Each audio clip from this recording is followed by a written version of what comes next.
আসসালামু আলাইকুম। এই ফোনটির মডেল হচ্ছে স্যামসাং M12।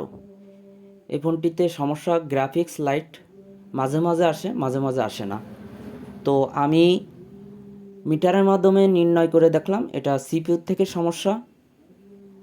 চাপিয়ে চুপিয়ে ধরলে লাইট মাঝে মাঝে আসে, মাঝে মাঝে আসে না।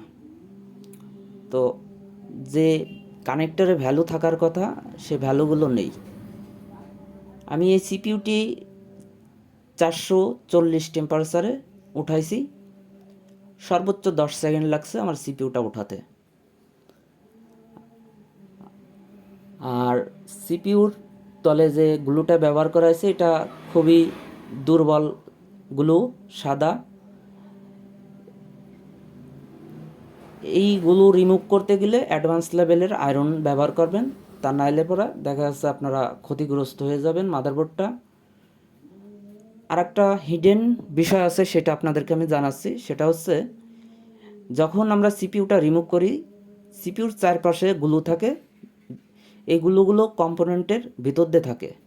দেখা যাচ্ছে আমরা হটগান যখন ব্যবহার করি তখন ওই হটগানের হিটে রেজিস্টার, ক্যাপাসিটার যেগুলো হচ্ছে উঁচু হয়ে থাকে, মানে উঁচু হয়ে যায় ওই গুলোর ভিতর। তখন দেখা যাচ্ছে আমরা সিপিইউ রিবলিং করার পরেও ফোন ডান হয় না।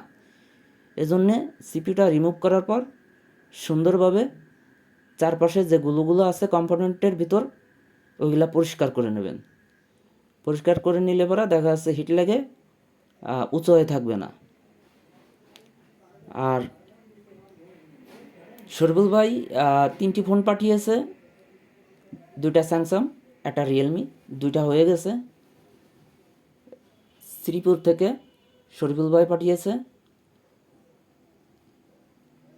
সিপিইউর উপরে যেগুলোগুলো আছে এগুলো খুব সাবধানে করতে হবে, তা নাহলে দেখা যাচ্ছে যে জোরে ঘষা লাগলে সিপিইউর ক্ষতিগ্রস্ত হয়ে যাবে। এজন্য খুব সাবধান অবলম্বন করে সিপিইউর গুলোগুলো পরিষ্কার করতে হবে। আপনাদের যদি কারোর কোনো প্রশ্ন থাকে জানাতে পারেন, এবং যদি কোনো সাপোর্টের প্রয়োজন হয় জানাতে পারেন। স্কেমেটিক ডায়াগ্রামের যদি সাপোর্ট লাগে কেরুর জানাতে পারেন। অবশ্যই আমার হাতে যদি সময় থাকে আপনাদেরকে আমি স্কেমেটিক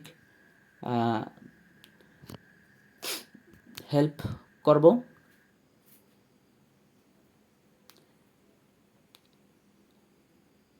একজন ছোটো খাটো টেকনিশিয়ান বা স্কেমেটিক ডায়াগ্রাম নেননি, নিতে পারেননি, টাকার সমস্যা, এ সমস্ত ভাইরা যদি স্কেমেটিক ডায়াগ্রামের সাপোর্ট লাগে বলবেন, মেসেজ দেবেন।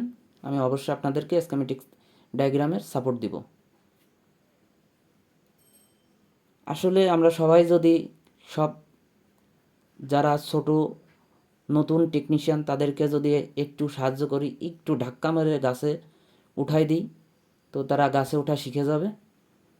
যে কারণে সবাই যদি হেল্প করে তাহলে দেখা যাচ্ছে আমাদের ছোট ছোট যারা নতুন টেকনিশিয়ান ভাই তারা কাজগুলো দ্রুতভাবে আয়ত্তে নিতে পারবে।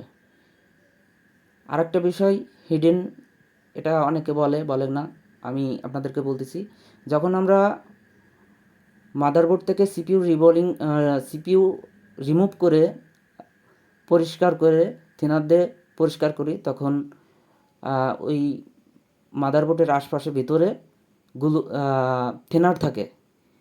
সিপিইউটা লাগানোর সময় আমরা এই থিনারটা শুকাই নেব, তা নাহলে সিপিইউ ইনস্টল করতে গেলে হিট দিলে ফুটফাট করে শব্দ হবে, সিপিইউটা নড়ে সরে যাবে। এর জন্য আগে সিপিইউ ইনস্টল করার আগে